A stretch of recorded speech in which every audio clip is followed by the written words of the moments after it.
Então, gente, boa noite.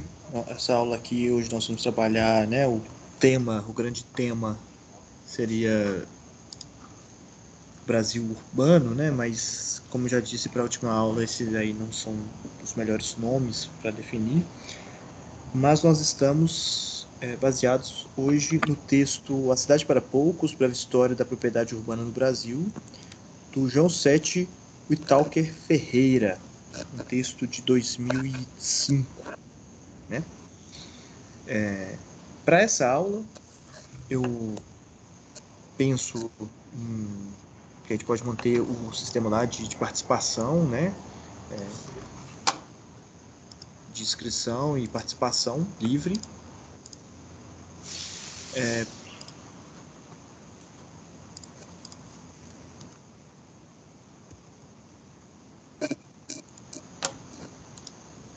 Para ver o que vocês, né, acharam do texto, quais temas mais foram pertinentes para vocês. Disso a gente pode explorar, abrir para as discussões mais aprofundadas, ou até mesmo, enfim, essa é a dinâmica natural, né, do texto, das aulas.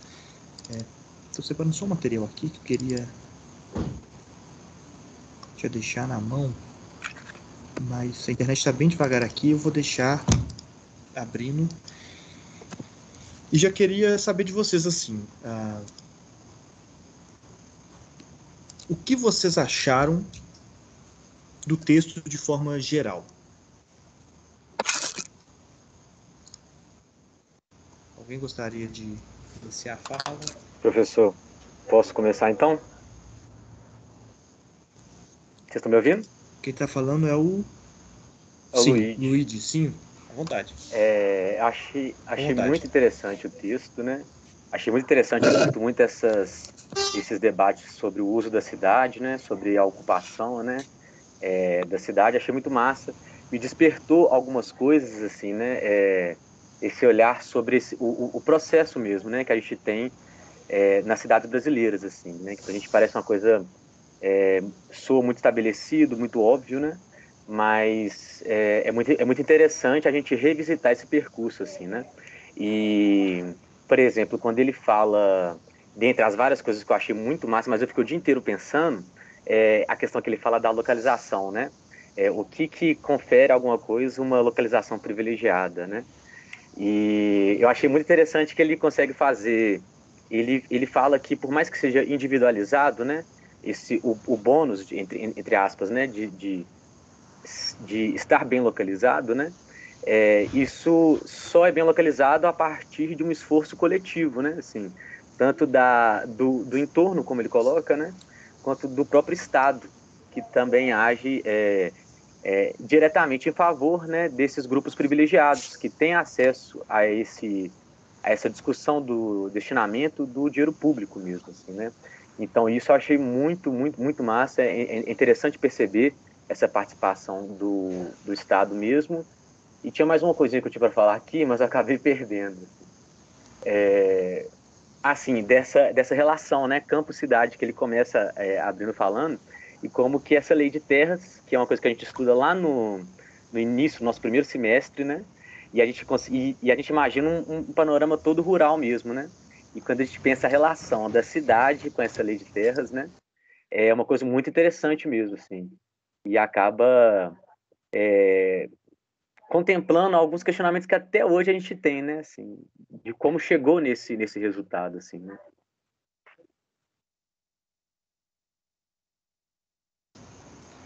Luigi, você foi acho que num dos temas que eu mais gostaria de explorar no texto. Então vou evitar aqui fazer comentários, porque eu vou deixar isso para o gostinho no final. Mas acho que você falou uma outra coisa que acho que expressa muito o que eu tive com esse texto. Quer dizer, nós temos aí várias leituras sobre o que é urbano de modo geral, urbano no Brasil, enfim, um arcabouço muito rico. Esse texto, ele passou essa sensação de revisitar coisas óbvias, né, mas organizadas de maneira mais, assim, né, didática, assim, pelo menos essa sensação que eu tive ao ler. Então, acho que você conseguiu traduzir um pouco o que eu tive com esse texto. Legal. E, além do que, eu utilizei ele, a primeira vez que eu usei esse texto foi, na realidade, para uma turma de primeiro ano do ensino médio. E um aluno lá que era mais difícil, ele era mais complicado assim de lidar, que ele não tinha muita atenção nas aulas, ele gostou muito do texto e disse, nossa, eu acho que eu cheguei no meu limite do que eu consigo ler, assim, de complexidade. Então esse texto também marcou porque ele se interessou muito e ao mesmo tempo ele percebeu que ali, assim, é o equilíbrio entre o que eu mais usei minha cabeça para entender, assim, então acho que você traduziu bastante o que essa sensação. Legal. Gente, e sobre essa fala aí do Luigi, alguém tem mais algum outro ponto do texto que gostaria de levantar, né? Camila? Boa noite. Falando desse texto, ele me surpreendeu muito positivamente, justamente porque geralmente quando eu vejo algo que fale sobre a territorialização do capital no Brasil, eu sempre acho que as pessoas partem de um ponto de vista um tanto maniqueísta. E eu gostei muito de como esse texto ele aprofunda muito na contradição que o Estado se encontra nesse meio. Principalmente porque você vê ele tentando arrumar um equilíbrio entre favorecer os interesses econômicos, entre aspas, do Brasil e os sociais, como você falou do povão, ao mesmo tempo que você tem que deixar o país atrativamente economicamente, para que as pessoas tenham emprego, você tem que precarizar o emprego dessas pessoas. Mas tem um ponto que eu acho que faltou no texto. Eu sempre tento procurar o que está faltando no texto, acho que é importante, que eu vejo em muitos lugares que as pessoas tentar polarizar Estado e economia, como se fossem duas coisas distintas e contrárias e como se um fosse um extremo do outro. Como se a economia como se fossem dois inimigos, sendo que o Estado que a gente tem atual, principalmente essa estrutura democrática que a gente tem agora, ela é essencial para a manutenção do capitalismo, manutenção do sistema econômico que a gente vive. Então, não acho que faz muito sentido a gente ficar colocando os dois como opostos, como inimigos. Como se um estivesse tentando defender um lado e aí a gente fala que o Estado se corrompeu quando ele não segue aquilo que a gente espera dele, que são aquelas atitudes e aquelas políticas mais sociais, mais ligadas para o povo. Para mim, qualquer consequência disso é que a gente perde radicalidade. Por quê? Porque a gente sempre espera que resolver esses problemas tem que vir do Estado. Igual ele fala da questão do plano diretor, que a cidade tem que desenvolver, e ele mesmo fala que esse plano diretor ele é muito contraditório, que ele seria uma boa forma do Estado tentar redemocratizar as cidades, mas ele mesmo fala que não é sempre isso que acontece, é muito difícil que isso vá acontecer. Eu acho que tão importante quanto o Estado seria dar a mesma importância aos movimentos sociais, porque também acho que várias coisas que fazem com que a gente perca a radicalidade é quando você fica estatizando tudo. Acho que tudo tem que vir do Estado. Igual aconteceu com o MST, igual acontece quando um partido ele vira um partido. Porque, por exemplo, você não vai conseguir mudar a economia por um decreto. A partir do momento que você entra na economia, você vai entrar nessa contradição. Uma das maiores críticas ao PT, por exemplo, você chega lá e fala, o Alckmin vai ser o vice. Não estou passando pro PT, eu acho que é terrível uma atitude se eles realmente estivessem repetindo esse erro de novo, mas existe um motivo para eles estarem elegendo o Alckmin de novo como vice. Essa necessidade de manter esse equilíbrio e faz a gente relembrar que não são polos opostos, não são dois extremos. Estado e capitalismo, eles são muito importantes para a manutenção um do outro.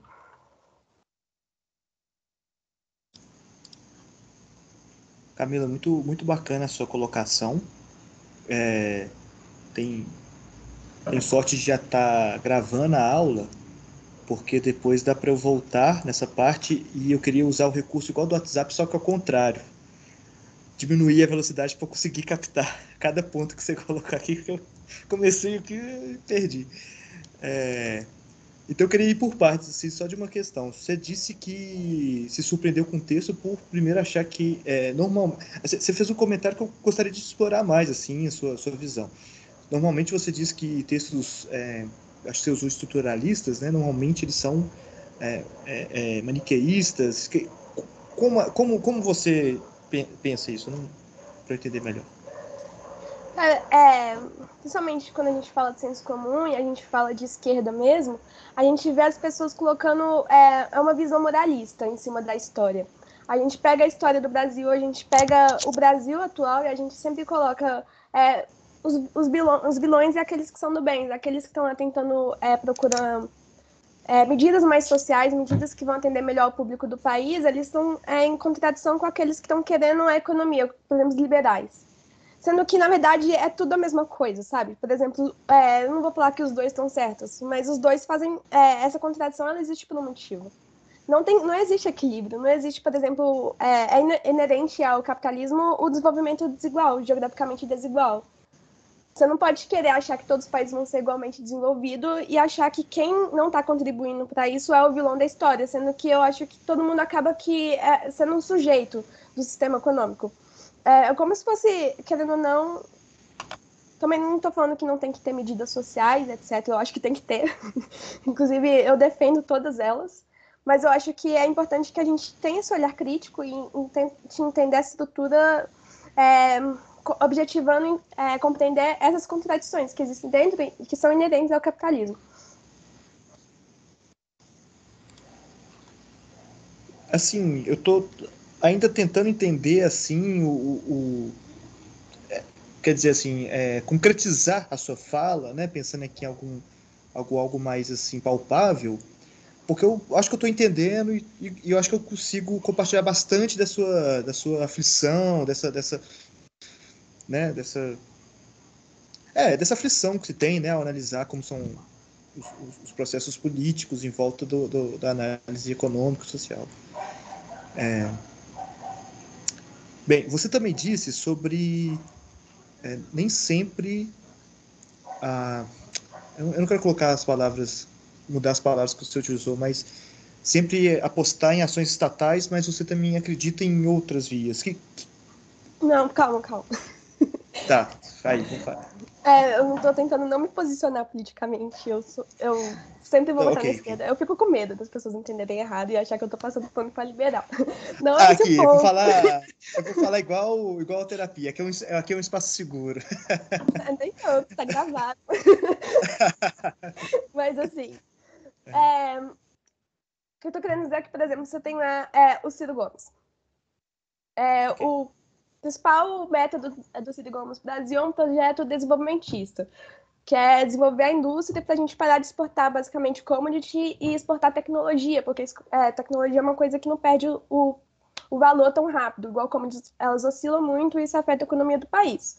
Legal demais se dá certo, mas assim, quando a gente presta atenção e lembra que, igual o David Harvey fala nos Limites do Capital, é inerente ao capitalismo que ele se desenvolva geograficamente e desigualmente. Você sempre vai ter que ter pobres e sempre vai ter que ter ricos. Você vai ter sempre que ter um país pobre para você poder colocar essa indústria nele e você sempre vai ter que ter um país rico.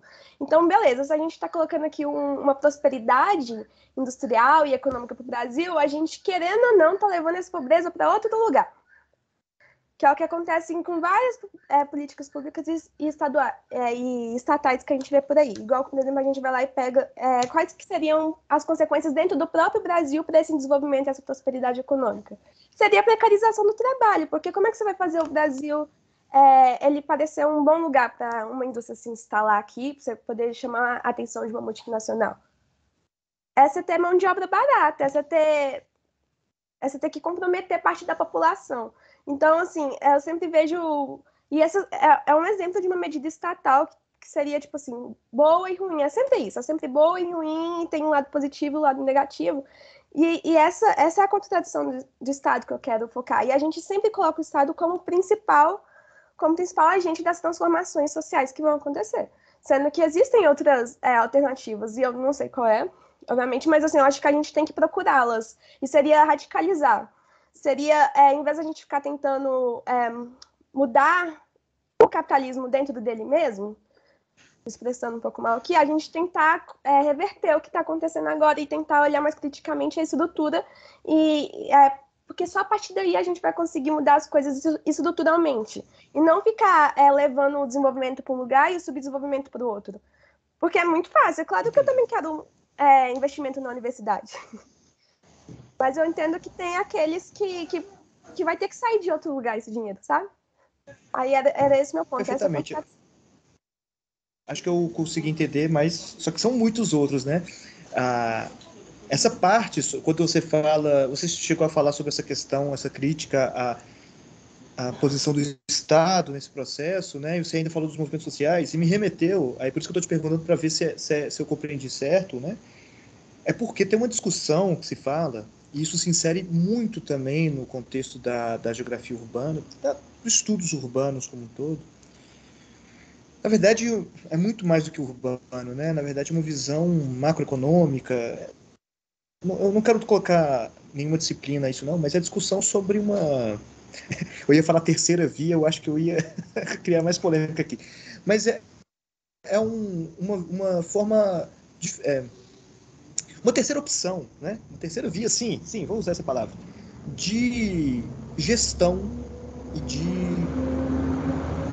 apropriação do espaço, né?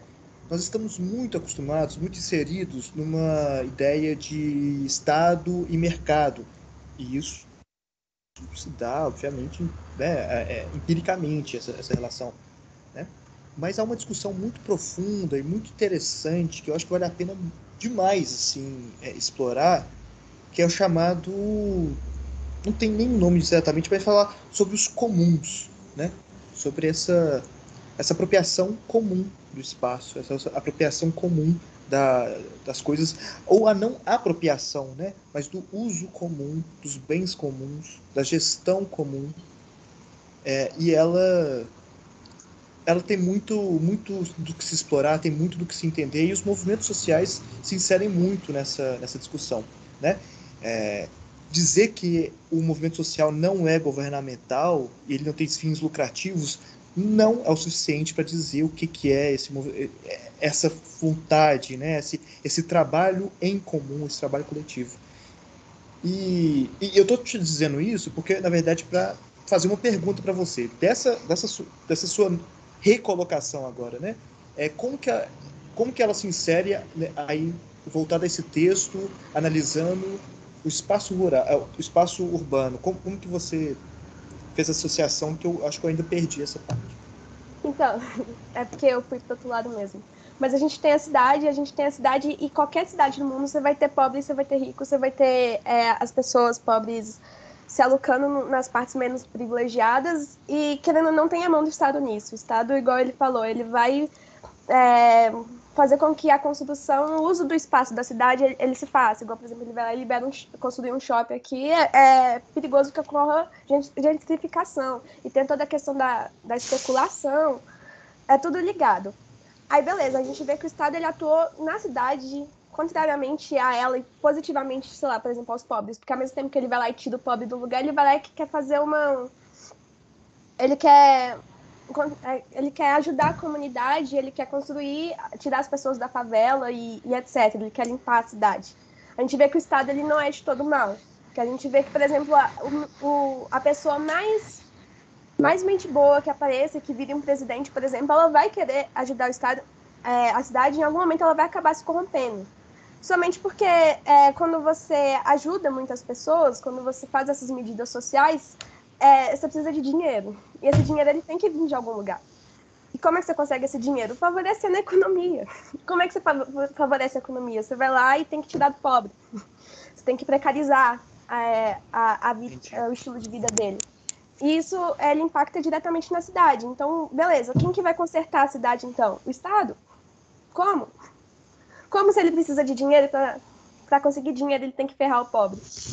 Então, tipo assim, a gente tem que estar aberto a outras alternativas também, que não seja só esse negócio de Estado e economia, como se um fosse inimigo do outro. Era esse ponto que eu queria chegar. Perfeitamente.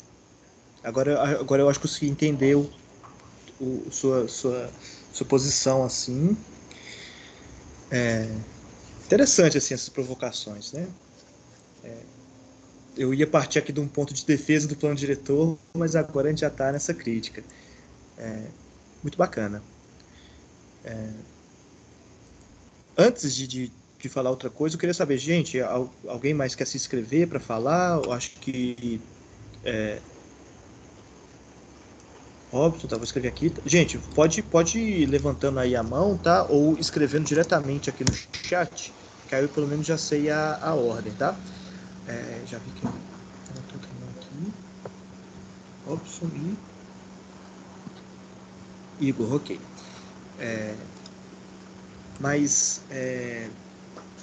Camila, acho que outra pergunta que eu queria só te fazer, mas agora já te mais pessoal, se você tem vontade de explorar esse assunto no seu TCC, né? Sim, Acho que... é o que eu faço. Eu leio muito sobre, não questão de geografia urbana especificamente, mas eu tento desenvolver uma perspectiva marxista, mas é como se fosse um novo Marx. É esquisito falar assim, mas é porque aparece uma vertente ultimamente que tenta olhar o Marx com os outros olhos, porque eles perceberam que dentro do Capital ele entra em contradição várias vezes. Então eles tentaram resgatar um Marx que faz um tipo de posicionamento, que é esse mais maniqueísta que a gente conhece, que é esse da esquerda que ela invoca toda hora. E eu fico com medo de falar esquerda, as pessoas acham que eu não sou de esquerda. E um outro Marx que tenta olhar, ele basicamente é um Marx que fala que o capitalismo não tem jeito, que ele vai acabar com o mundo, mas ele faz isso de uma perspectiva crítica, ele fala o porquê. Então ele foca nas contradições do capitalismo e nas contradições que são inerentes a ele, fala por que ele é tão autodestrutivo e por que às vezes é inútil você ficar tentando tentar consertar ele de dentro. E eu acho que também o outro tipo de crítica que a esquerda faz, ela é muito importante, mas eu acho que também tem que ter espaço para esse tipo de crítica. E é ela que eu tento explorar.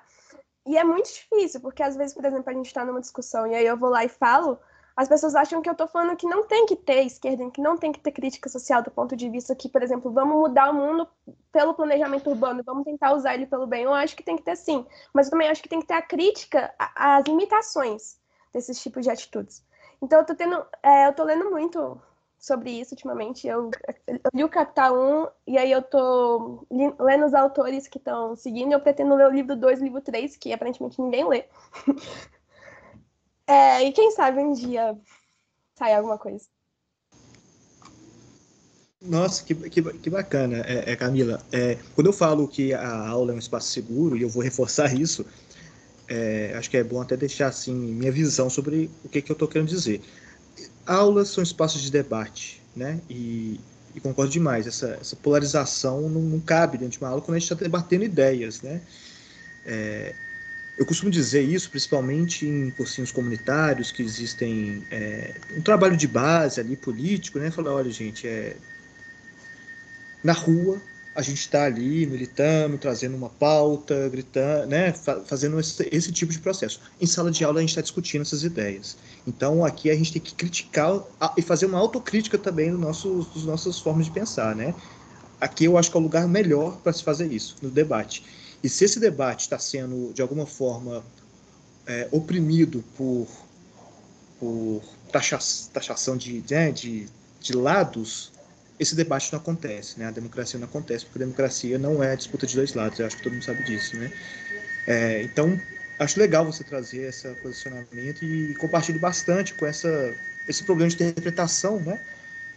Que aqui eu vou chamar de autocrítica da esquerda, que ela é super necessária, principalmente nesses espaços. Né? A gente não pode pegar a rua numa manifestação e fazer uma autocrítica. Gente, a esquerda tem um monte de problema aqui, viu, sociedade? Olha, não é um espaço para isso, é um espaço de conflito. Né? Né? Ninguém pode ficar questionando muito o que foi fazer ali no campo de batalha, que às vezes é isso que acontece na rua, né? Pensando na disputa territorial mesmo, assim, dos confrontos, que o país está muito polarizado por causa disso. Mas se a gente perder essa possibilidade de debater, de se posicionar e remanejar nossa posição, pensar nessa crítica, a gente perde muito, né? Com esse desastre ideológico que assola o país, né? Mas só queria te tranquilizar com isso, que eu acho que todo mundo aqui sabe do que, né, esses problemas. Obrigada. E também, se quiser fazer outra pergunta, se não ter ficado claro, assim, tem muitas, porque acho que a sua aflição... Eu só pedi para refazer porque, assim, né, tinha muita coisa para explorar na sua fala e acho que essas aflições têm um caminho muito aberto para futuras pesquisas, né? Aí já avançando no mestrado e doutorado. E no IGC é um lugar muito bom para isso. Acho que essa pegada urbana, né, estruturalista, marxista, acho que é um lugar muito bom para isso. Mas beleza, vamos lá. Robson. Boa noite. Eu gostei muito do texto, assim. Eu acho que foi bem interessante essa reconstrução que ele fez, né? Até antes mesmo da Lei de Terras, né? Algumas décadas atrás, e até, né, os dias meado ali né, até o final dos anos 90, 2000 ali. E eu achei bem interessante. Uma coisa me chamou a atenção porque na hora que eu estava lendo, eu estava linkando com uma pesquisa que eu estava fazendo sobre o meu município. Eu moro em Ribeirão das Neves e recentemente pesquisando sobre, eu percebi que a cidade ela se deu, né, a construção foi mais de uma forma habitacional e de um padrão de autoconstrução. Por quê? Se tinha ali até então algumas penitenciárias em Belo Horizonte e se teve políticas de se tirar mesmo, né, essas penitenciárias e levar ela para outras cidades. E Ribeirão das Neves foi escolhida para ser uma dessas cidades, né?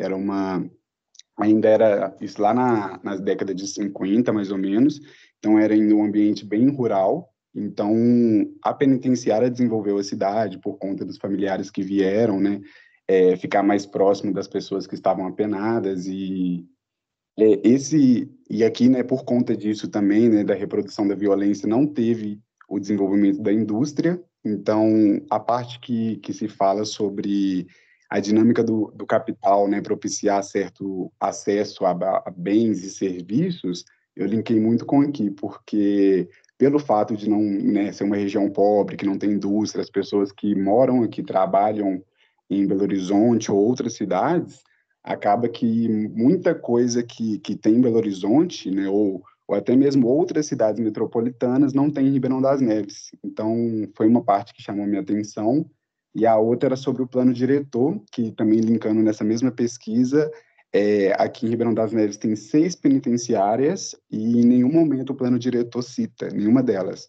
Então, uma cidade que não que surgiu a partir delas, né, mas se desenvolveu né, não tem esse debate no seu plano diretor, não pensa nem sobre as penitenciárias, nem sobre o impacto na população, né, que está ali ao redor e como se dá. Então, foi muito rico, assim, e deu para fazer algumas analogias mesmo do texto com coisas que eu vivencio mesmo. Foi bem interessante. Robson, essa questão da autoconstrução, né, que você coloca assim, é um tema também tem muita relação com um processo que uma autora que esse texto cita muito, Emília Maricato, ela explora muito esse tema e também cita bastante um estudo clássico da literatura sobre estudos urbanos brasileiros, chama Expoliação Urbana. Tem um capítulo nesse livro chamado Expoliação Urbana também, que eu acho que valeria depois se dar uma procurada. Do tanto que é interessante essa temática, assim, como que ela pode, ao se apontar as causas e as consequências da autoconstrução, eu acho que vai ainda se encaixar mais. E muito interessante essa informação que você traz sobre o plano diretor de Ribeirão das Neves também. Fiquei pensativo aqui. Vou dar uma olhadinha nesse livro e trago aí para as próximas aulas para a gente conversar. Gostei muito. Tá. O sobrenome, eu me confundo um pouco a pronunciação, mas é Lúcio Kovarik, que eu acho que chama. Tá? O autor é um estudo da década de 70 e foi muito importante assim, para uma visão bem crítica sobre a autoconstrução. claro que depois houve outros, né, para até mesmo contrapor de certa forma, mas que é muito bacana. Acho que é um ponto de partida muito legal para esses estudos urbanos. Legal. Igor? Olá, boa noite. Tá me escutando? Estou sim. Ok. Eu acho, só um comentário assim de leves. Primeiro, eu acho interessante essa dinâmica e tal, porque as pessoas vão falando o que elas acharam, o que elas tipo, né, o que elas pensaram a partir do texto, as associações que elas fizeram. E e é engraçado ver como cada um surge um incômodo diferente. E aí eu pensando nisso, o meu incômodo, a minha questão, assim, o meu comentário vai, assim, não é totalmente desligado, mas é muito uma outra vertente da vertente que a Camila falou, por exemplo. Enfim, eu acho interessante isso. Mas o que eu gostaria de comentar mesmo são dois pontos. O primeiro é digamos que uma inquietação, uma associação que eu fiz. Eu gosto muito de fazer associações, que é quando ele fala sobre a questão das intervenções urbanas. E aí, eu, lendo o texto e tal, eu fui criando um pensamento de que, né, e concordando também, com o pensamento de que as intervenções urbanas, elas são muitas vezes feitas a partir do controle da paisagem urbana. E aí eu lembrei de um geógrafo humanista que eu amo, que chama Dennis Cosgrove, e ele fala justamente isso. Ele fala muito sobre paisagem cultural e tudo mais. E em dado momento ele fala sobre o controle da paisagem como controle territorial. E eu acho isso muito interessante. E aí aqui, nesse momento, eu tentei procurar no texto exemplos para poder ficar mais claro. E aí eu logo me veio a ideia, o pensamento da rua, né? A construção das ruas como elementos paisagísticos e a construção das grandes avenidas. E aí, quanto que isso mudou a dinâmica ambiental, a dinâmica espacial. Eu vou. Só um minuto, só deixa eu terminar de concluir meu pensamento que eu anoto no chat. E aí, esse implementação dessas avenidas gerou a mudança da dinâmica espacial daquela determinada cidade. Né? No texto ele cita São Paulo, ele também cita Rio de Janeiro. E aí eu também lembrei de um outro autor que fala sobre essa questão, que é o Milton Santos. Eu lembro quando ele fala na Totalidade do Diabo, que ele fala que alterando a forma, altera o conteúdo e altera a dinâmica, que é uma leitura que a gente fez para a geografia econômica, inclusive, e aí por isso que eu lembrei. E aí eu me lembrei de um outro exemplo que aconteceu aqui na minha cidade, que é Sete Lagoas, e nesse mesmo trabalho lá na geografia econômica, era para a gente dar um exemplo, pesquisar um exemplo empírico sobre essa questão da forma, e aí eu lembrei, assim, fiz sobre aqui em Sete Lagoas, que é a questão da instalação da Iveco e da Ambev, que são duas empresas multinacionais também. No caso da Iveco, né?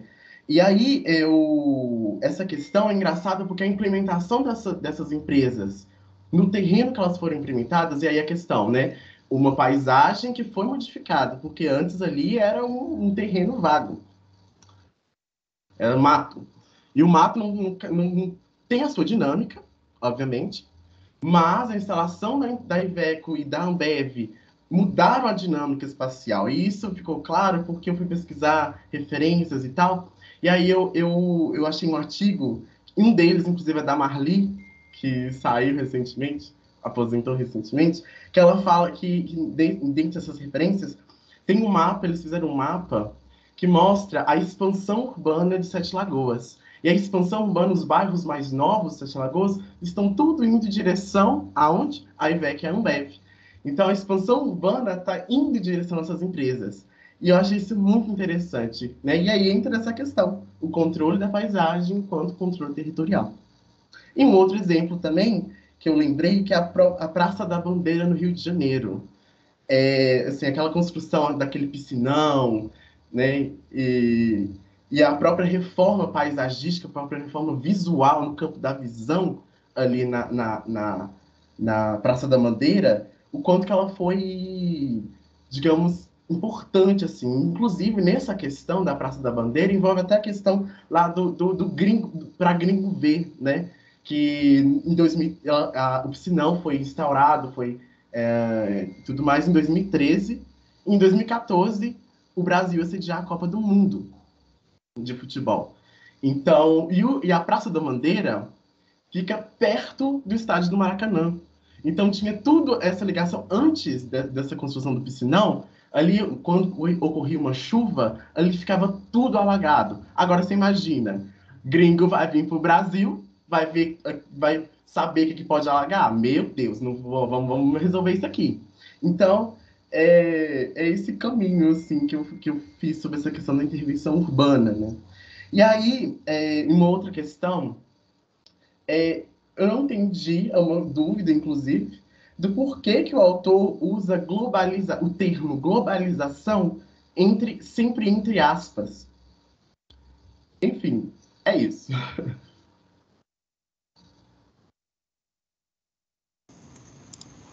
Boa pergunta. Boa pergunta. Teria que conhecer mais o autor, algo que eu não sou muito. Né? Isso aí na verdade, foi o único texto que eu tive contato dele. Mas boa pergunta. Igor, você ficou devendo aí uma resposta para o Luiz, do Dennis Cosgrove, correto? Certo, eu vou colocar aqui no chat, só um minuto. Deixa eu só procurar o texto aqui. Tá, que eu também fiquei curioso de qual texto você está falando. O Dennis Cosgrove, eu lembro de alguma coisa dele sobre paisagens culturais, paisagens residuais, paisagens... Ele vai classificando as paisagens, é isso? Não, ele não necessariamente vai classificando as paisagens. Assim, ao menos eu não tenho esse conhecimento, porque o que eu conheço do Cosgrove é de poucos textos, assim. Eu não cheguei a ler exatamente o Cosgrove, eu li resenhas sobre os textos dele, que, inclusive, essa questão desse meu engajamento com o Cosgrove é a partir de uma outra disciplina que eu estou fazendo, que envolve paisagem. E aí, que é da Janice, aí a Janice apresentou esse texto. Apresentou o Cosgrove, aí eu fiquei assim, opa, vou pesquisar mais sobre. Enfim, desculpa o grande bagunça que tá aqui, mas eu vou colocar o nome do texto aqui, pera. Beleza. E você perguntou, ele fala sobre essa questão da paisagem cultural, como que a civilização imprime as marcas da sua cultura na paisagem. E aí ele fala sobre isso, ele fala também sobre imagens, a paisagem contra imagem da paisagem, isso é muito interessante. Eu vou colocar o texto aqui. Uhum. O meu contato também com o texto foi muito pequeno. No final da minha graduação, eu acompanhei um campo de uma disciplina da pós-graduação que o José Antônio de Deus estava passando, e ele utilizava, né, os conceitos do Dennis Cosgrove. E aí o campo, né, nós fomos para a comunidade quilombola Alto dos Bois, que fica em Angelândia, do lado de Capelinha, e naquela oportunidade eu estava fazendo um projeto e acompanhei só esse campo, mas que os alunos estavam ali exercitando a leitura de paisagens. Aí eu estou tentando lembrar aqui quais eram, mas é a cultural, a residual, a emergente, isso, aí tinha a paisagem emergentes. Bom, eu não vou ficar tentando aqui não, porque eu posso falar bobagem, mas acho que eu conheço um pouco sobre esse autor. Igor, acho que você falou agora, né, que está fazendo disciplina sobre paisagem, porque você tem sempre remetido, né, essa categoria. Eu reparei em algumas falas suas, eu não sei se eu estou confundindo, mas sempre anota aqui você remetendo à paisagem. E é muito bom. Foi, muito bom, assim, né, trazer essas outras categorias para poder estar tentando trazer novas perspectivas. Acho isso muito enriquecedor. Pode falar. Não, é que eu tô digitando o texto aqui, e aí eu digitei errado, aí eu só fiz uma onomatopeia aqui mesmo. Tá. O microfone estava ligado. Tá certo. E a questão de Sete Lagoas também, que você disse, né? Sobre a expansão. A Marli é especialista em Sete Lagoas, né? Na verdade, caiu em boas mãos. Aí você pode me corrigir aí, você que é do lugar. A Iveco e a Ambev ficaram em cima de onde era um outro bairro, né? Esse bairro foi retirado, algo assim. Acho que o nome é Chico Reis. É algo assim ou eu estou totalmente por fora da discussão? Tá me escutando? Tô. Então, a instalação da Iveco não foi sobre o bairro, foi próximo, entendeu? Foi Tá. no terreno, digamos que foi num terreno baldio, sabe? Correto. Uhum. E um terreno não produtivo, para É trazer porque para termos econômicos. É porque no terreno da Iveco, inclusive, vou mostrar isso para vocês, porque eu fiz uns trabalhos, aí não tem nada a ver nem como professor, nem com geógrafo, mas uns trabalhos lá na região. Eu reparei nisso aqui, ó, que eu queria compartilhar com vocês, porque aqui, né, gente, vocês devem estar vendo aí, onde o Igor tá falando, né, Sete Lagoas e tal, e aqui se instalaram, né, importantes indústrias, como a cervejaria da Ambev, a fábrica de latas e a Iveco, que ele disse, né? Aí, no caso, todas são multinacionais, né? A Iveco, no caso, é instalada aqui, mas a Ambev hoje possui plantas em outros locais, apesar de ter Professor, sido... só para ilustrar o que eu falei, você pode dar isso, abrir mais, mas você consegue perceber, assim, o que o centro da cidade é onde está a lagoa ali, ó. Dá um zoom maior. Onde está exatamente essa lagoa aí, ó. Certo. Isso. Perceba que aonde está.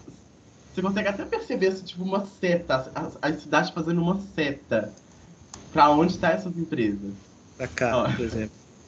E se você der um zoom maior, ali pode dar um zoom perto da Iveco, vai caminhando. Agora desce um pouco. Aqui, você disse? Isso. Onde parou o mouse agora, exatamente. Uhum. O que você disse sobre esse movimento da urbanização nessa direção, né? Consigo perceber. É que tem um. É que o senhor não deu um zoom. Dá até pra ver que as ruas, elas estão em construção. Aqui, você diz, Desce né?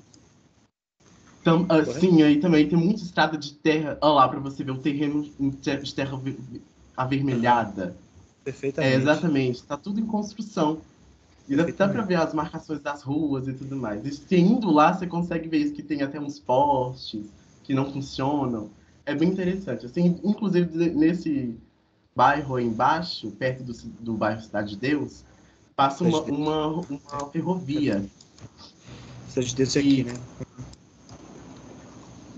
Não. Sobe um Ah, a pouquinho. ferrovia aqui. Aí, ó, exatamente, ó. Isso aqui, né? Exatamente. Aí passa uma rodovia e é uma empresa, inclusive, essas, essas instalações mais azuladas. É uma empresa que embaixo nessas. Aí é uma Ferrovia. rodovia. Enfim. Ferrovia. Não, perdão, ferrovia. Perdão. Uhum. Tem Ok. não sei se chega a ser uma rodovia, mas é uma rua que tem do lado da ferrovia. Ferrovia, ok. Enfim, é muito interessante essa questão. O que me chama a atenção também, o que eu queria dizer para você, é que na Iveco tem essas marcações aqui das ruas, né? Que o antigo loteamento que provavelmente não foi para frente, né? Que foi exatamente em cima. É uma indústria enorme, né? Quem passa aqui nessa estrada percebe a tamanho, a dimensão, né? E aqui também produzem blindados, né? É uma indústria bem potente. Mas Sim, legal demais, Igor. pai chegou a trabalhar nessa empresa e, enfim, as fotos de lá é muito massa. Ele não pode divulgar, obviamente, mas é muito massa. Assim, que ele Que bacana. Legal. Bacana demais, Igor. Vou passar para agora Cindy e depois Bruna. Oi, gente. Tô aqui com a minha gata, como sempre, porque ela gosta de assistir aula junto comigo. Mas, enfim. Eu gostei bastante do texto, como os colegas também fiz algumas associações com a minha realidade. Assim, o texto ele fala bastante sobre a urbanização de São Paulo, né?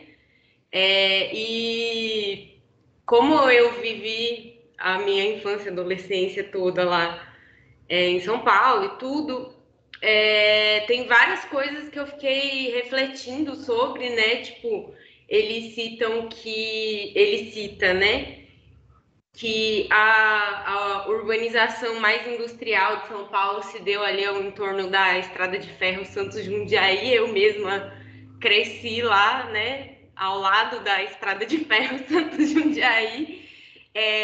Fiquei até lembrando de alguns textos que eu li no primeiro período do Aziz Absaber, falando sobre como, né, a urbanização de São Paulo, naquela época que ele estava escrevendo, estava avançando sobre aquela área, e o quanto que realmente o centro da cidade é completamente parecido, tipo, com a França, sei lá, que o texto também coloca isso, enquanto esses bairros, como Pirituba, onde que eu nasci e vivi minha vida inteira e tal, foram meio que acontecendo de forma desordenada em volta dessas empresas que foram se instalando em volta da linha de trem. E a questão das enchentes, né? Que aqui em Belo Horizonte a gente vive muito isso, também lá em São Paulo vivia muito isso, meu bairro sempre alagava. E o que eu achei muito curioso e eu não sabia foi que o centro da cidade também, de São Paulo, foi construído em cima de rios, né? E o centro da cidade de São Paulo não alaga. Então, obviamente, tem todo um aparato arquitetônico que foi ali construído para impedir que aquilo alagasse, né? E também me fez pensar o quanto que realmente existe tecnologia e existe uma necessidade de que haja algum tipo de organização, assim, para que as pessoas parem de perder as coisas quando chove e tal. E realmente não existe vontade política e muitas das vezes o Estado ele realmente atua de fato para aumentar aí essas desigualdades territoriais e tudo. Aí agora uma questão que eu fiquei que eu já tinha ouvido falar bastante sobre o Estatuto das Cidades, exatamente porque indo em movimentos de ocupações urbanas, a galera sempre fala, tipo, nas rodas de conversa, sobre o Estatuto das Cidades e o quanto, né, existem esses mecanismos que a galera dos movimentos de moradia se apropria para fazer as ocupações e garantir que as ocupações possam ter um respaldo e tal. E o texto, tipo, chega uma parte que ele cita essa questão das ocupações urbanas, mas ele não chega de fato a entrar profundamente nisso. E o que eu fiquei refletindo é que isso, na verdade, como as pessoas estão fazendo valer de fato o Estatuto da Cidade. Porque enquanto o Estado em si, nessa perspectiva mais institucional que a Camila estava falando, sobre como muitas vezes tem partes da esquerda que confiam muito nessa institucionalidade e tal, as pessoas, de fato, que estão indo lá e ocupando, elas sabem sobre o quanto o Estatuto das Cidades e esses outros mecanismos podem ter ali algum respaldo legal para elas, mas que, na verdade, não existe vontade dos atores mais hegemônicos na política de fazer essas paradas valer. E que eu fiquei pensando sobre isso, que seria legal se o texto abordasse um pouco mais esse lado dos movimentos de ocupação urbana e como eles se apropriam disso, mas, enfim, só colocando aqui também, porque foi uma parada que me remeteu. É isso. Legal, Cindy. Você falou aí de São Paulo e que legal essa sua vivência assim tão próxima. Eu não conheço muito São Paulo, mas que eu vi também, né, indo lá e ouvindo do pessoal, parece que tem essa ideia, não sei mais concretizada na cabeça dos paulistanos, não sei se eu estou aqui viajando, mas que a cidade, ela por duas vezes na história da expansão da mancha urbana, ela transpôs rios. Eu não sei os nomes os nomes, eu me perco muito nos nomes lá, mas que no primeiro momento, o centro, vocês chamam lá de centro reduzido, centro expandido? O Centro Velho. O Centro Velho, ele é cercado por dois... O Centro Novo é a Paulista. O Centro Novo é a Paulista. Ok. Nesse centro velho é envolvido por dois córregos. Tucuruí, tô falando bobagem? Falei um nome qualquer aqui? Eu acho que é o Camanduateí, né?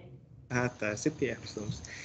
E um outro lá que cerca esse centro, e aí, na história, esse era o limite da cidade, por muito tempo foi. E aí tem um momento que ele é transposto, né? Então fazem as pontes, né? Fazem os viadutos, e a cidade ganha um novo espaço para crescimento. Nisso, aí já passando na década de 50, tem transpõe, né, os rios, aí sim, o Tietê e o Pinheiros, né? Então a história de São Paulo se mistura com a água, né? Algo que na história mais recente é visto como esse grande problema, né? Mas a história dos córregos, né? Isso compôs a paisagem urbana de São Paulo de uma forma...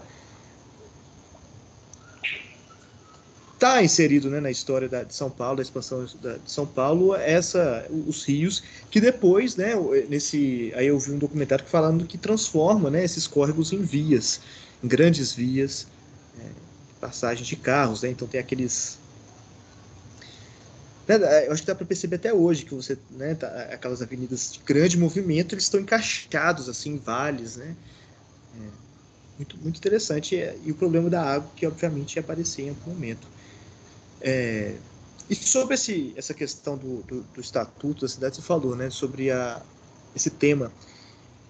Me fugiu agora. Eu lembrei e agora me fugiu o nome de um texto que vai muito nessa direção aí que você disse sobre o Estatuto da Cidade e a apropriação que os movimentos sociais têm com ele. Na verdade, que o Estatuto da Cidade é fruto da luta dos movimentos sociais.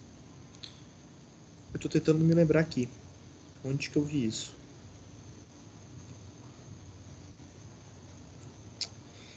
Acho que eu lembro. É o... o medo de errar aqui. É um texto da Maricato, acho que é o doutorado da Maricato, que chama... Não, eu tenho medo de falar aqui coisa errada. Lugar fora das ideias, as ideias do lugar.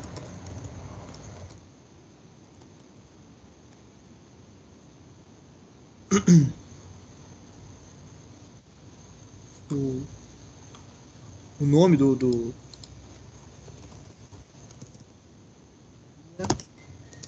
Maricato, o doutorado dela é a...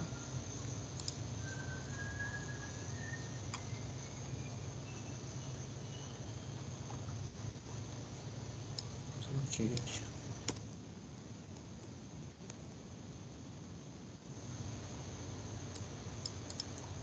Ideias fora do lugar e o...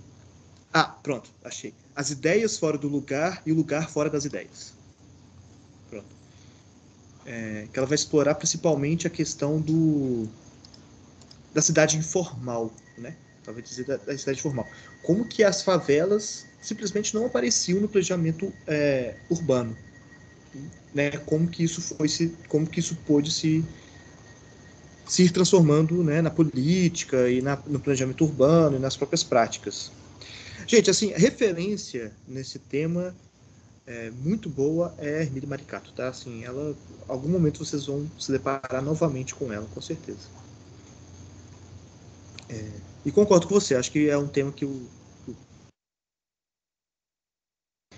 Mas eu acho que assim, vou falar para vocês uma experiência pessoal minha, não sei se muitos de vocês passam por isso, mas durante a minha graduação, em momento nenhum, na graduação, eu ouvi algum momento dizer o que era plano diretor.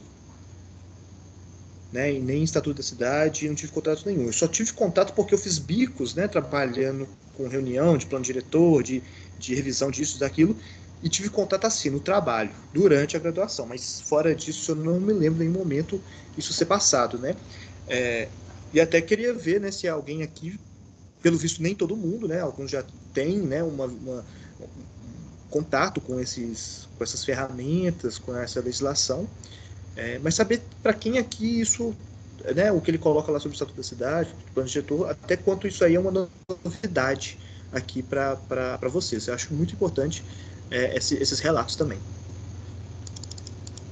Pelo visto você já tinha, né? Assim, você falou assim, né? Você já explorou esse assunto. Então, tipo, eu sou militante do PSOL já tem uns 8 anos.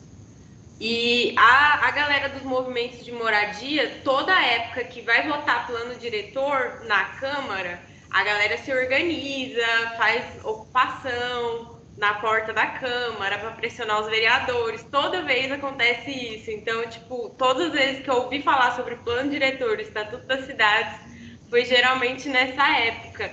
Porque a galera quer que sejam incluídas, né, no plano diretor a legalização, digamos assim, das ocupações que já foram feitas, né? E que a galera não tem escritura das terras e tal. Legal demais. Mais uma vez, né, com a sua vivência trazendo aí pontos importantes para a nossa aula, assim, que venham mais esses relatos. Né, a gente estava discutindo sobre os grupos que você participa também, né, de discussão. Acho muito enriquecedor quando isso vem para as aulas. Muito obrigado.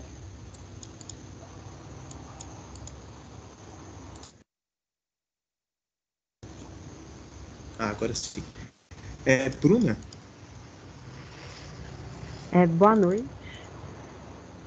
Durante a leitura do texto, teve um ponto relativamente pequeno que me levou a uma reflexão sobre uma leitura em um trabalho que eu fiz relacionando com o circuito da economia pela Ana Clara Torres Ribeiro, porque eu estudei muito a relação dos trabalhadores informais do shopping Oiapoque durante a pandemia. E durante a leitura do texto eu fiquei pensando, porque no texto fala que as pesquisas indicam, né, que as grandes metrópoles brasileiras possuem entre 40% e 50% de sua população vivendo de maneira informal, das quais cerca de 15% a 20% moram na favela.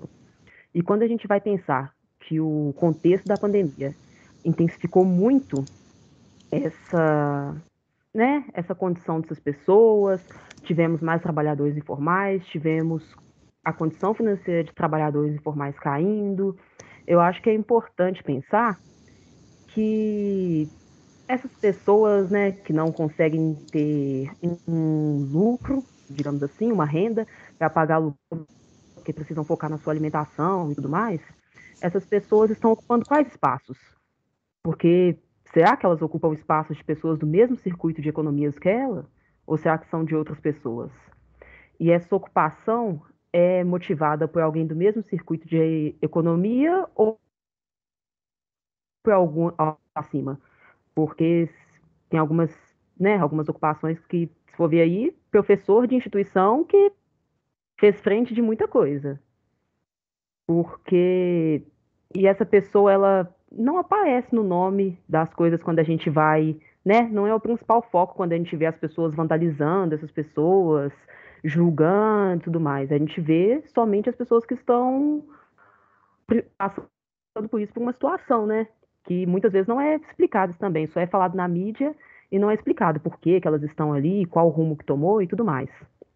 Então eu fiquei refletindo muito em relação a isso, que esses espaços que estão sendo ocupados, por qual está sendo ocupado do mesmo circuito da economia, não. Então é algo que a gente tem que pensar mais sobre, né? Que não que eu esteja falando que esteja errado, viu? Só uma reflexão mesmo sobre, porque durante a leitura do texto eu fiquei pensando agora, porque esse texto é relativamente atual, porém, se a gente for analisar no atual contexto, ele teve muitas diferenças, né? Com certeza. Mas eu acho que é algo que dá para associar.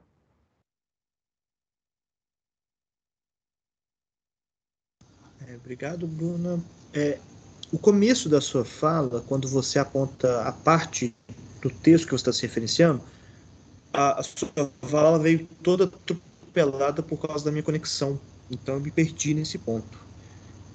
Você poderia repetir só para eu saber? Claro. Eu falei da parte do texto das pesquisas que indicam que as grandes metrópoles brasileiras possuem entre 40% 50% da população vivendo de maneira informal, das quais 15 a 20% moram em favelas. Foi esse dado. Ótimo. Outra pergunta, Bruna, só para ver se eu estou entendendo o que você realmente quer dizer. Ok. Eu não entendi quando você disse sobre ser do mesmo circuito econômico. Ok. O que eu quis dizer é o seguinte, porque a gente tem que pensar a relação dessas pessoas com a sociedade. Pelo menos o meu pensamento Está foi esse. circuitos.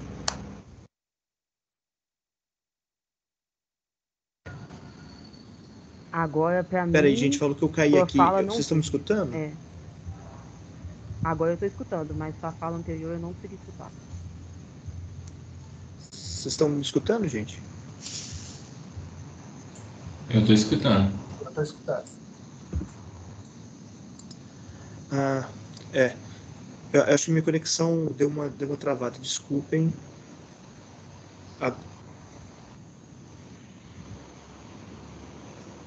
Eu não estou escutando vocês direito. Vamos lá. Pessoal, vocês estão me escutando bem agora? Sim. Sim. Ok, obrigado. Bruna, desculpa, tá? Caí aqui, não sei se eu te cortei. A minha pergunta... Não, tudo bem. Qual que é...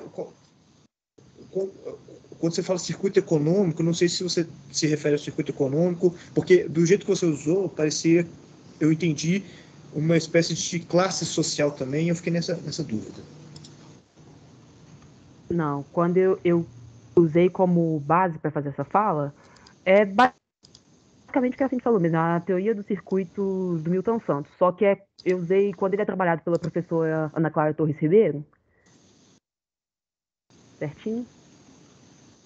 Entendi agora, são circuitos. Tá, eu entendi, eu imaginei que você estava se referenciando às classes sociais, mas achando que você talvez estivesse falando sobre os circuitos do Milton Santos.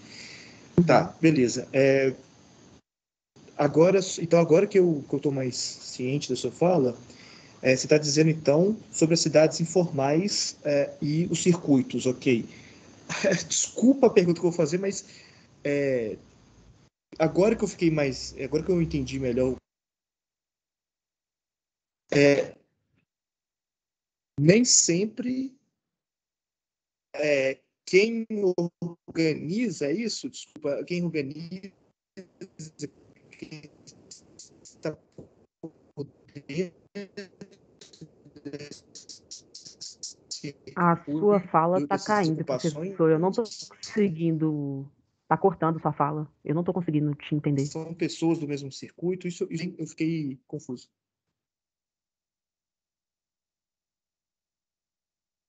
Gente, acho que eu caí novamente.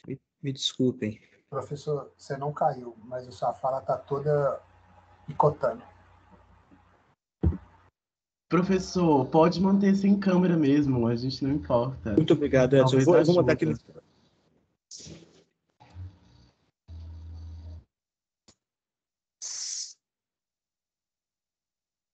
Eu desliguei a câmera agora, mas a câmera é o meu melhor indicador se está travando ou não, porque ela desliga. Quando desliga quer dizer que eu caí.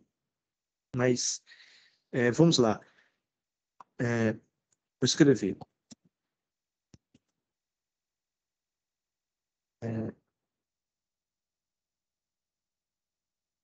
Basicamente o quê? Não vou escrever, não.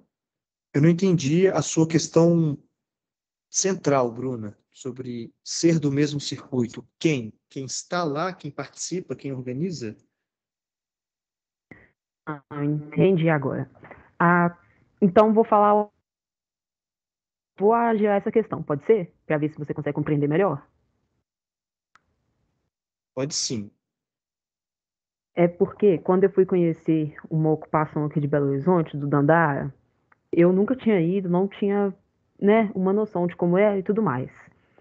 E quando eu fui andando por lá, eu fui percebendo que, supondo, cada rua de lá tem o nome de um movimento, né? Tem o nome de um movimento que mantém suas raízes e tudo mais.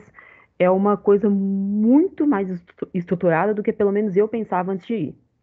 E eu comecei a pensar quem estava por trás daquilo, se era realmente aquelas pessoas que estavam lá ocupando, ou se era motivado por outra pessoa. Aí eu descobri que não sei se são todas, mas essa ocupação de Belo Horizonte é por um professor de uma instituição superior privada. E então, é meio que essa pessoa que está em outro circuito de economia, ela vai lá, motiva essas pessoas a fazer isso, aí no final do dia ele pega, volta para o ciclo social dele, sabe? Ele não está vivenciando aquilo, por mais que ele meio que esteja na frente, mas ele não está realmente naquilo, ele meio que assim, eu, eu te incentivo mais daqui, do meu canto confortável, sabe?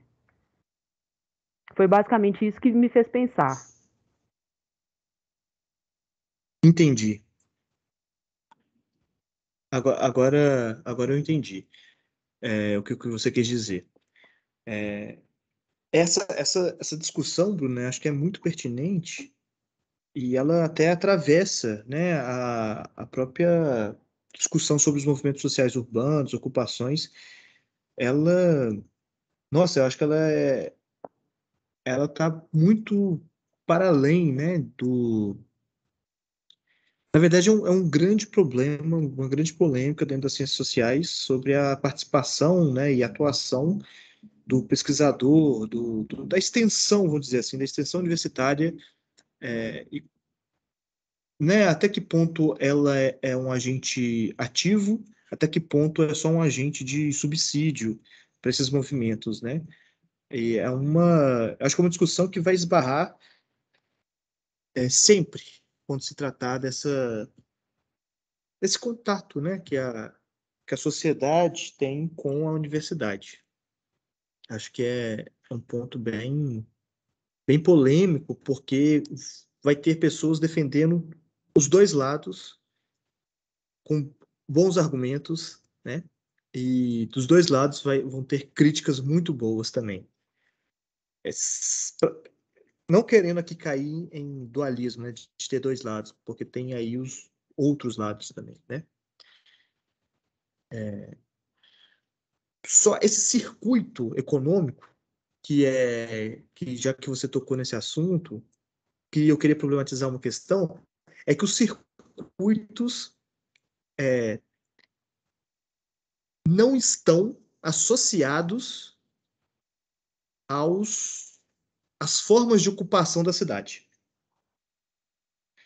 Os circuitos não se estabelecem exatamente nesse dualismo de formas de ocupação da cidade. Para ser direto, Milton Santos diz que o circuito inferior não está associado às cidades informais, nem o circuito superior aos centros urbanos comerciais ditos modernos, né? Os circuitos atravessam, eles se misturam. E aí, né, pensando nessa sua fala, eu achei que você estava falando sobre isso, sobre ter encontrado agentes do circuito superior em favelas e ocupações e agentes do circuito inferior fora disso, mas principalmente do circuito superior.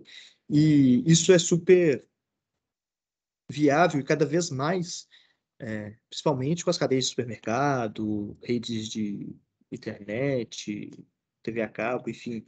Achei que você estava se referenciando a isso, né, com o áudio todo picado, eu achei que... Mas legal demais, Bruno. Obrigado.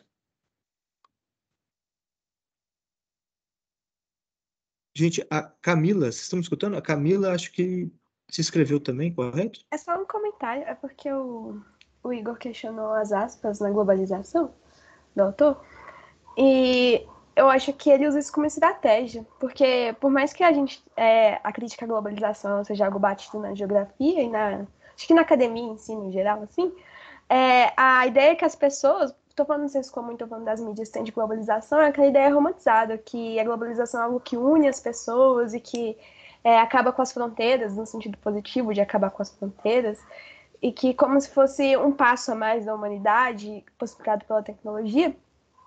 E, no geral, as pessoas entendem globalização assim. Inclusive, eu vou fazer um curso no Senado Federal, um pouco tempo atrás, e era sobre relações internacionais. E na aula que eu tive sobre globalização, a definição que eles deram é justamente essa romantizada. Então, acho que ele usa as aspas como como uma estratégia para poder dar ênfase nessa questão nociva que a globalização traz como um processo destrutivo que torna principalmente as minorias vulneráveis. E eu acho que é isso. Olha, eu posso comentar? Eu nem levantei a mãozinha. Claro, por favor. Não, por favor. Mas, olha, eu não sei se eu concordo, viu, Camila? Porque, tipo assim, no texto, quando ele fala sobre a globalização, digamos que ele fala sobre a globalização na forma perversa como o Milton Santos vai descrever, né? Ele fala só sobre ela, entendeu? Então ele fala sobre esse lado negativo da globalização. Então, eu não vejo... E, inclusive, ele não fala muito... Ele só, se não me engano, são só 2 passagens, assim, que ele vai mencionar sobre essa questão desse mito, né? Trazendo Milton Santos, dessa fábula. E aí, mas ele vai focar mais nessa questão da perversidade mesmo. E aí, mas ainda assim, eu não entendi porque ele usa aspas. Sabe, eu tenho a minha visão, assim, geralmente quando a gente usa aspas, é meio que para denotar uma metáfora, ou então... eu até cheguei a pensar que ele talvez coloque aspas porque um conceito não é dele, sabe? Mas ele não menciona Milton Santos, então eu desconsiderei essa... Enfim. Eu acho que seja ironia por trás do termo. Principalmente porque assim, se for olhar, fazer uma análise geral do texto, não é um texto, apesar de complexo, ele não é difícil. Então, eu acho que o público-alvo dele é um público acadêmico, mas um acadêmico talvez que não esteja acostumado a falar sobre o assunto, porque é um texto bastante introdutório. Aí, quando eu li, eu pensei nisso, mas talvez não seja também. Igual o professor falou, não conheço o autor. Assim, me arriscando, pensar no sentido que o autor disse, tentando analisar o contexto, né, e não o autor, a ideia que eu tive é sobre dizer o seguinte, que a ideia de globalização não é essa, vamos dizer assim, o nome globalização é mal empregado. A globalização ideal é, de fato, uma globalização, que seria a superação das fronteiras, superação das barreiras, superação de toda a imposição que se tem e o usufruto de toda a tecnologia que pode nos globalizar, né? Mas globalização, eu imagino também que nesse sentido de o que se refere, né? O que nós entendemos por globalização, na realidade, é uma globalização liberal, né? Uma globalização voltada para a circulação mais intensa e livre do capital. Isso levando à contradição da própria liberdade, né? Financeira, econômica, comercial, mas que cria barreiras, obstáculos físicos, inclusive, próprio ser humano, né? Que seria o principal agente dessa globalização, mas que está na margem disso. Então, eu imagino que seja por essa direção, mesmo que ele disse. Que ele não explora, né? A realidade é essa, ele não explora por motivo disso, né? Então, assim, tendo a concordar que o pessoal chama de ironia, eu também acho que eu tendo a imaginar isso também. Eu acho que ele usa a ironia para falar de globalização. Desculpa, não levantei a mão. Tinha alguém para falar? Não? Tá livre, fala, filho. Eu acho que ele fala assim que, nesse sentido, aliás, vale comentar que os tão propagandeando os novos paradigmas da economia. Acho que ele está sendo irônico dessa globalização que diz que vai democratizar certas coisas e não sei, foi o que eu pensei agora. Sim, eu concordo que você esteja nessa direção também. Mas acho que é uma questão melhor do que ter uma resposta é ter essa discussão sobre ela, né? Acho que é mais válido.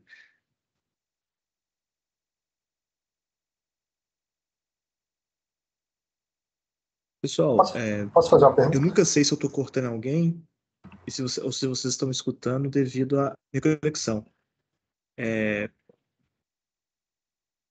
Porque se alguém quiser mais se inscrever, falar algo, ainda tem tempo. Mas se Posso? não, eu já queria passar. Pode falar, pode falar. Aí Posso? depois que você terminar, eu falo. Ok. No texto ele fala assim: a cidade nasce no Brasil antes do campo. Eu fiquei com dúvida nisso, porque ele está falando essa cidade que nasce antes do campo. Ele está falando dessa exploração predatória do pau-brasil e da cana-de-açúcar. Eu fiquei nessa dúvida. E aí eu fiquei também questionando sobre há então no Brasil uma inversão de polo. Então, segundo essa fala dele, se a cidade nasce antes do campo, no primeiro momento, então a cidade é o centro, né? E depois o campo torna o centro, com a produção de café, exploração de minerais, de ouro, diamante. Ou eu estou viajando?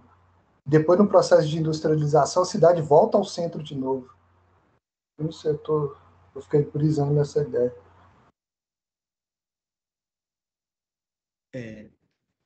Bom, na minha visão, essa fala, ela tá mais ali carregando uma vontade de desconstrução de uma visão do que de fato descrever o espaço brasileiro. Mesmo porque descrever o espaço brasileiro partindo dessa ideia de rural e urbano é muito complexo devido à diversidade de momentos, espacial e temporal que houve, né? Tanto dependendo ali do ciclo econômico que se tratava, vai ter várias diferentes formas de apropriação de produção do espaço. Ah, ele cita muito sobre o Sudeste, principalmente, né? Sobre o café, sobre a plantação, muito ali Rio de Janeiro e São Paulo. Mas há todo um outro resto do Brasil ali para também ser explorado, né? Nesse sentido de entender o que acontece. Mas por quê? Porque se diz, né, na tradição da escola geográfica, se diz que o Brasil era rural até 1950, 1930. Isso é uma referência quase unicamente à população. Quando que o Brasil se torna urbano? Quando o Brasil passa a ter mais de 50% da população nas cidades.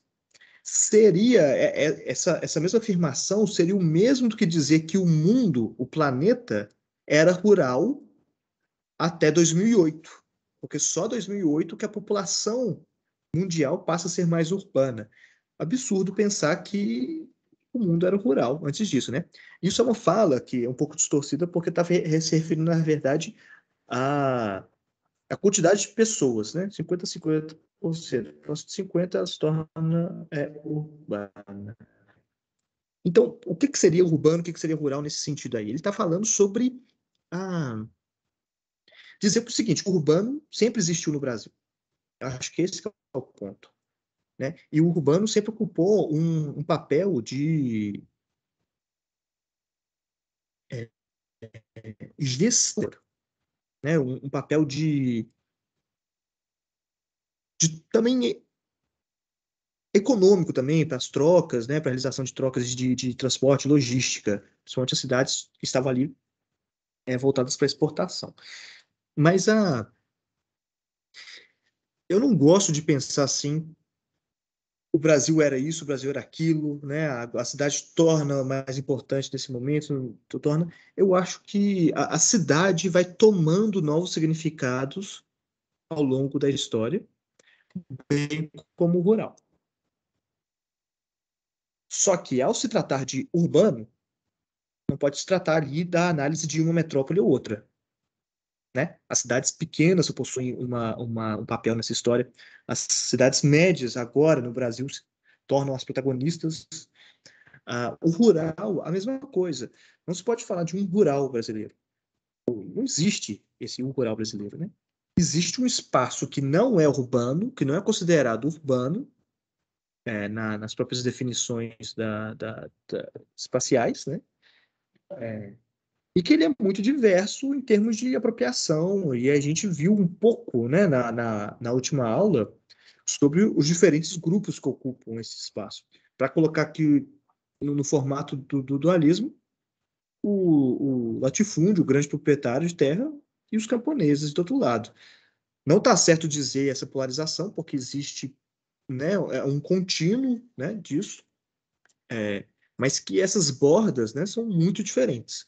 Elas correspondem com outra realidade de apropriação do espaço, de produção, de ocupação de mão de obra, de comportamento político, enfim, é muito, né? É muito diferente. O campesinato, com as suas estruturas e organizações específicas, e o agronegócio ali reproduzindo, vamos dizer, a própria territorialização do capital, né?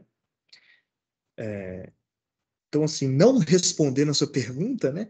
Eu acho que o que ele quis dizer, de alguma forma, ali, é mais que uma provocação. Dizer, olha só, o urbano existiu no Brasil já desde sempre como o gestor desse território rural. E sim, a economia brasileira estava muito pautada, né? O carro-chefe do Brasil, por muito tempo, foi os produtos agrícolas, que são, por coincidência, feitos no rural. Por coincidência é modo de dizer, né, gente? Mas é uma atividade econômica que está totalmente atrelada ao rural, né? Que ali ele vai se referir mais aos ciclos econômicos voltados sobre esse assunto, né? Piorei a dúvida, né? Imagina. Deu complicado, mas valeu. Valeu pela provocação. José Carlos. Tudo bem, professor? Boa noite. Eu acho que essa pergunta do Edson, ela vai... Eu acho que ele quis dizer, falando isso, né, o autor, que o urbano ele é uma extensão do rural, né? No sentido de ele reproduzir todos os problemas que tem no campo, a cidade vai ser construída de acordo com esses problemas estruturais no campo, de concentração fundiária, de escravidão, né, e tudo. Então, o urbano vai ser um reflexo do que sempre foi, né, o rural. E essa questão que o Edson fala no final, o autor ele chama o Francisco de Oliveira, né, para falar que por mais que a produção seja no campo, a produção das commodities em geral, né, o controle econômico acontece na cidade. Então, tipo, você vai ter um falso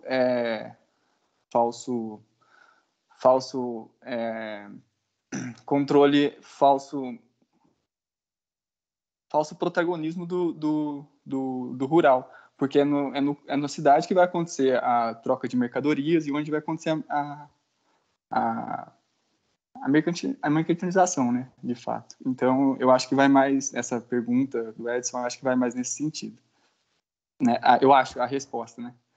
Só isso que eu queria falar. Não, é isso mesmo. Eu estava pensando isso mesmo. Sim, o urbano como esse gestor do território que controla, né, na verdade, esses fluxos que vêm do rural.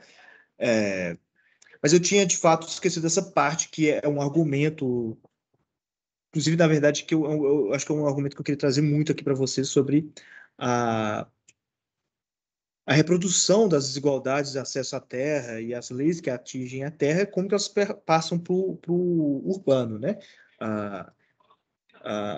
A forma tanto desigual de acesso à terra iniciada ali, ou melhor, aprofundada, piorada com a lei de terras, e como que isso se reproduz nas cidades. E anteriormente a isso, o acesso livre, ou mais ou menos livre, dos poceiros no rural, e a questão do rócio na cidade, né? Então, analisar pequenos vilarejos históricos, como, por exemplo, Lavras Novas, né? Eu estou fazendo um trabalho lá em Lavras Novas, e, gente, eu vou ter que desvirtuar totalmente aqui, mas trazendo novamente essa questão dos bens comuns que eu trouxe no começo da aula, eu acho que é muito importante. Tem um texto do Almeida chamado Terra de Índio, Terra de Preto, Terra de Santo. Não necessariamente nessa ordem, mas que fala sobre a terra, formas de acesso, formas de apropriação da terra comum, que vai para além das terras públicas, das terras privadas. E isso mostra muito como que cidades históricas foram formadas nesse momento em que a lei de terras ainda não existia, o tal do rócio, né? Acho que vale a pena depois também dar uma lida quem quiser explorar esse assunto. Que é justamente essa reprodução, né,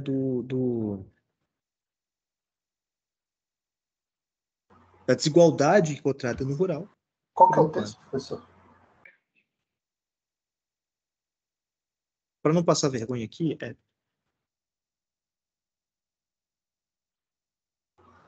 E só mais uma coisa. Depois que a disciplina do... Eu confesso que semestre passado eu fiz agrária. E eu meio que dei de ombro para essa disciplina. Depois que o senhor fazer essa disciplina com o senhor não, com você, eu não consigo, eu estou num dilema que eu não consigo ver, separar mais esse problema urbano sem associar o rural. Eu acho que está muito... Diversos problemas da cidade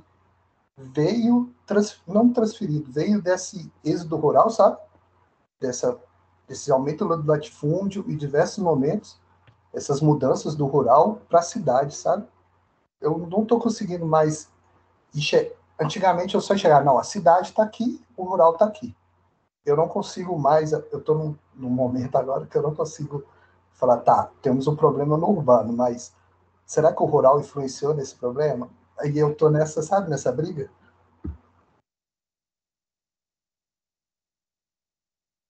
Edson, eu acho que essa pelo menos esse é o espírito, eu acho, né? Eu acho que essa aí é uma lição, é uma reflexão muito importante que você faz.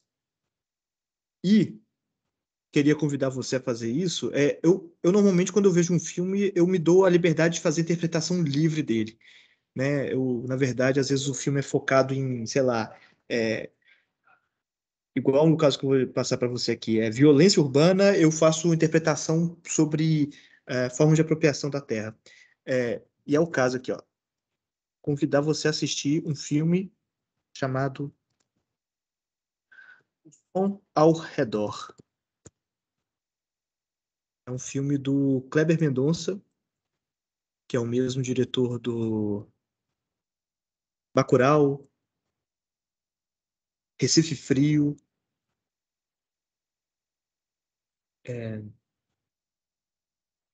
Aquários. Aquários é muito Esse bom. Som ao Redor é muito bom, né? Isso, a questão urbana está muito presente nos filmes e nos curtos dele. Depois dá uma olhada nesse filme aí, O Som ao Redor, e assim, além de tudo que ele quer mostrar, tenta fazer um paralelo com essa sua afirmação aí, com essa sua reflexão sobre o rural reproduzido no urbano. Tá, eu vou fazer isso. Correto. Na verdade, era uma coisa que eu queria fazer na nossa aula, mas pelo tempo que nós tivemos, não foi possível, mas dá uma olhada depois nisso. Vou dar uma olhada, valeu. Tá bom? É um filmaço. Quem já viu pode falar, é um filmaço. E, gente, agora, pelo horário, eu não gostaria de passar muito, eu queria falar para vocês rapidamente sobre a prova, tá bom? Que é o seguinte, antes de qualquer coisa, espero que vocês na próxima aula, ciência da avaliação na próxima, já tenham aí os grupos, né, já definidos, sem ser no dia da avaliação, na próxima aula, no dia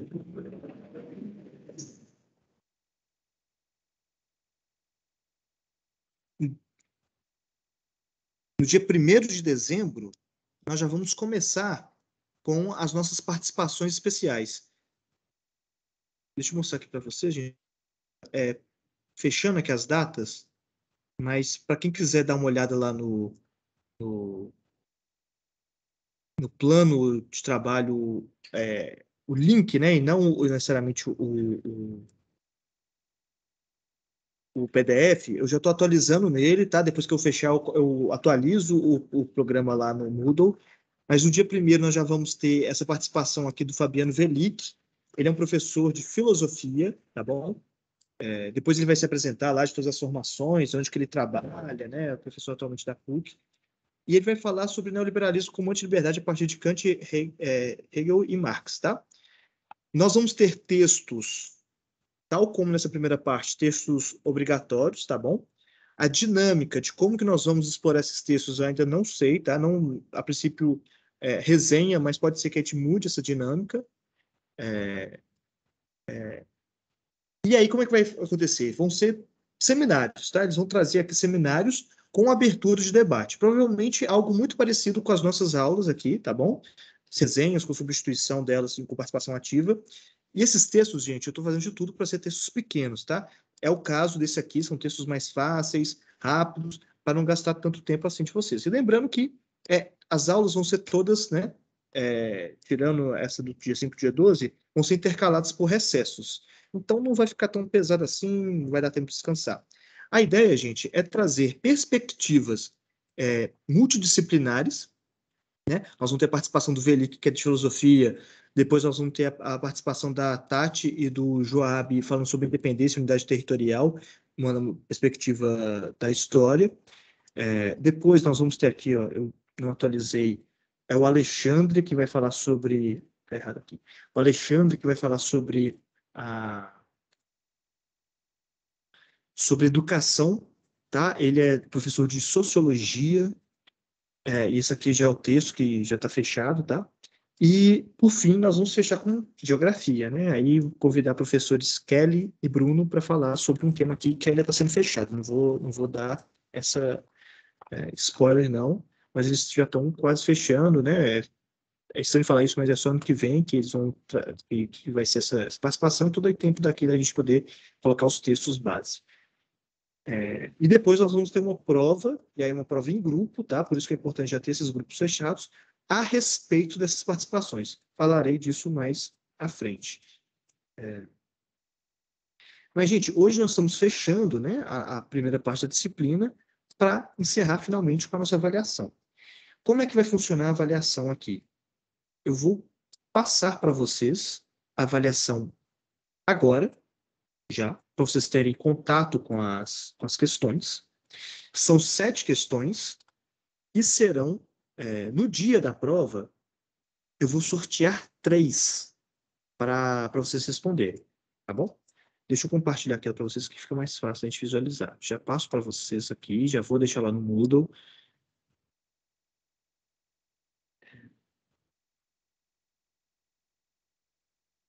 Só um minuto.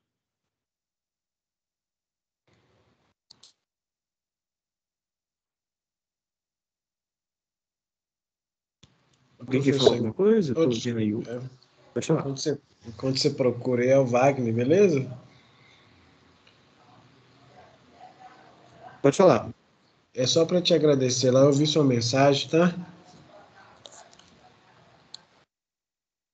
Tranquilo, cara, sem problema. Eu demorei um pouco para responder, mas porque demorei para poder acessar meu e-mail, mas qualquer coisa estamos aí, tá bom?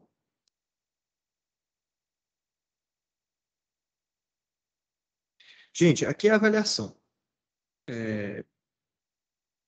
Serão valorizadas respostas completas, bem escritas e com argumentos fundamentados. Lembrando também, gente, que questões objetivas, tá? Respostas objetivas. Não precisa de preencher linguiça, não. Tá? Não precisa de ficar colocando mais e mais palavras, tanto que deve ter no máximo 1000 palavras, todas as questões juntas, as 3, e postadas no Moodle em formato PDF, até às 11 horas do dia 24, que é o dia da prova em si, né? Essas são as questões, gente. As 6 ainda tem formulação, mas aqui eu queria passar com vocês. Pode falar. Eu não sei se sou só eu, mas eu estou vendo o plano de trabalho. Eu não estou vendo as questões, não. Eu também tava, mas agora apareceu aqui para mim. Eu acho que é Apareceu conexão agora. do professor. Tava. Eu vou aguardar para ver se aparece para todo mundo.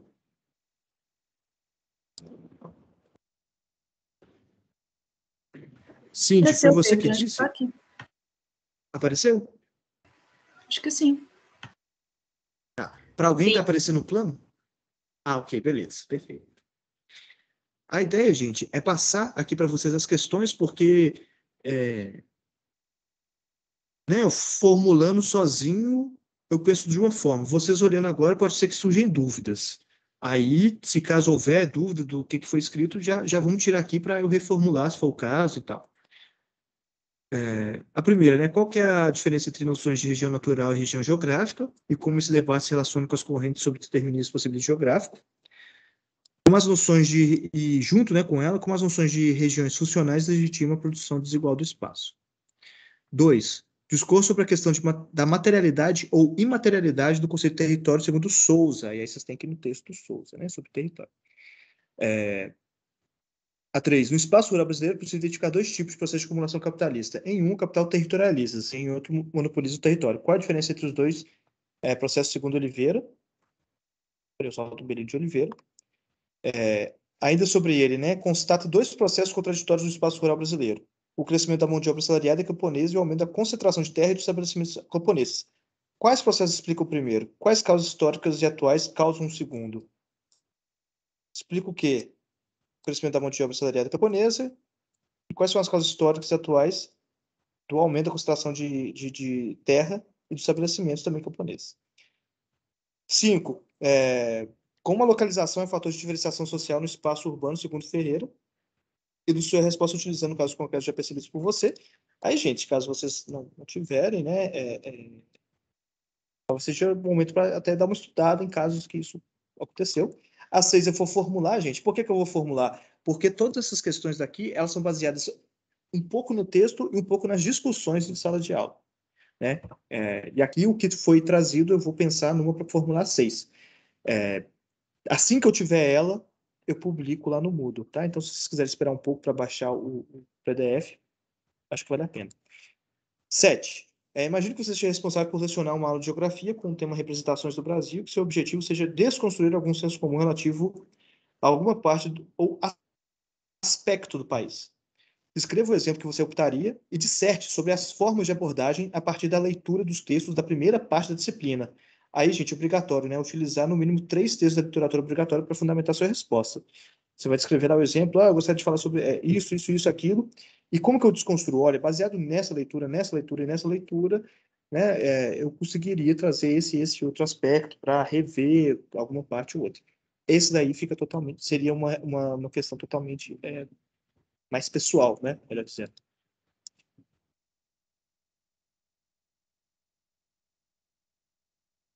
Disso que eu falei, alguma dúvida? Só explica de novo essa questão aí que você falou que o senhor vai escolher 3, por favor. Não. No dia, vocês vão ter acesso à prova para que vocês já estudem, já, né? Tenham ali uma revisão mais direcionada, rever a resenha que vocês escreveram, direcionada para essas questões. No dia da prova, no dia 24, eu vou lançar a prova com as questões sorteadas ou o que for. E aí, no dia da prova, vocês abram de novo o Moodle e vejam lá, ok? No dia da prova, eu vou tentar fazer isso de manhã ou até mesmo na terça-feira de noite. Vou deixar lá a prova que vai ser feita de fato. Essa daqui é só para vocês terem noção do que é a avaliação. Mas a avaliação mesmo vão ser só 3 questões.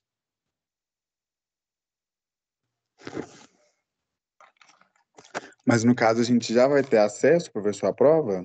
Tipo essa que você mostrou agora. Você já postaria ela no Moodle? Eu só vou formular a questão 6 e vou postar no Moodle. Então vocês vão ter acesso aí para estudar. Perfeito.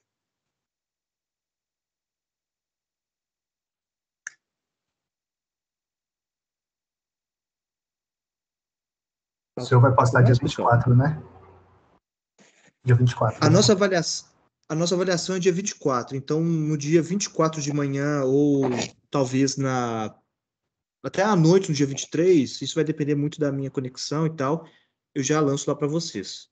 E uma Mas aí outra vocês vão ter coisa- até às 23 horas da noite para andar. Ah, tá. Então, beleza. É isso que eu posso... Ah, tá. Se eu tenho até as 23, eu posso abrir, ver as questões e responder com calma. É porque, no meu caso... Ok. Algo mais, gente, sobre a prova?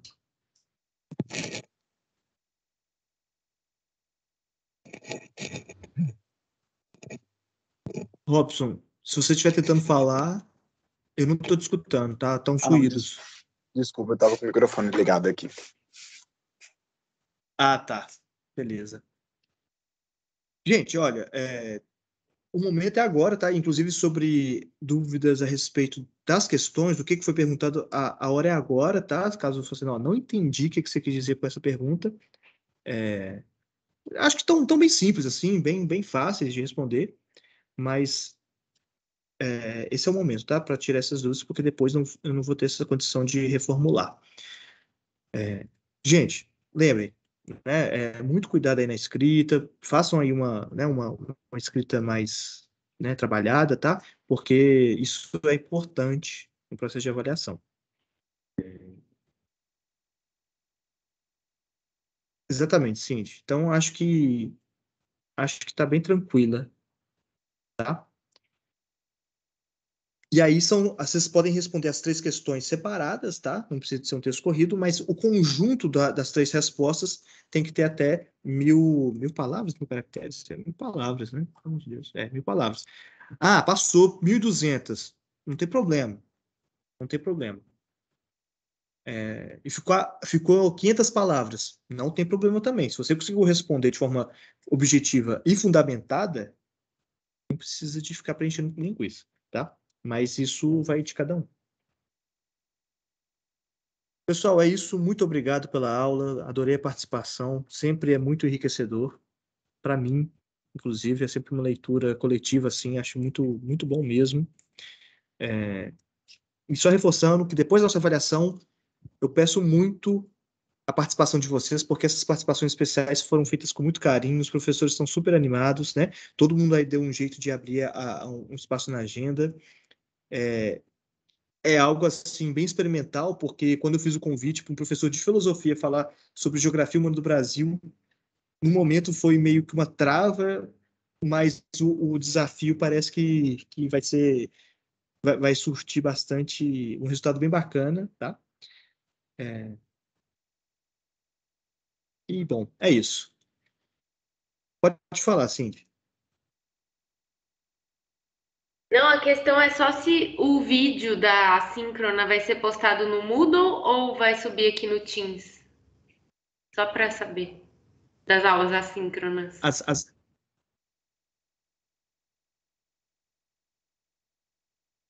que Ou... já houve. Não. Desculpa, deixa eu reformular. As próximas aulas vão ser com os professores convidados, né? Pelo que eu entendi, vai ser um vídeo deles, certo?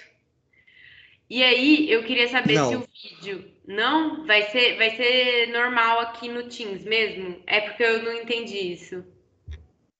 Ah, tá. Boa pergunta. Gente, é só uma coisa. Vocês entenderam que todas as nossas aulas, tirando essa que eu pedi uma participação, né, de todo mundo, não foram obrigatórias a participação. Acho que vocês entenderam isso, né? A ideia era quem quiser ver a aula depois gravada, quem não quiser ver também, ok, né? Porque isso é algo que eu deixei bem aberto, assim, né? A participação aqui ela é facultativa para poder discutir, para poder fazer participação, para poder trocar ideia, e eu acho isso fantástico. Estou gostando muito de ver essa participação daqui. Essas, isso talvez tenha ficado, né, mais ou menos claro, então aqui deixando mais uma vez reforçado. Essas participações dos professores também vai repetir o mesmo modelo. Eles estarão aqui no Teams, né, sincronicamente, sendo gravada e sendo realizada ali no Moodle. Como que você acessa essas aulas gravadas tal como essa? Inclusive, vou parar de gravar porque, né, agora já estamos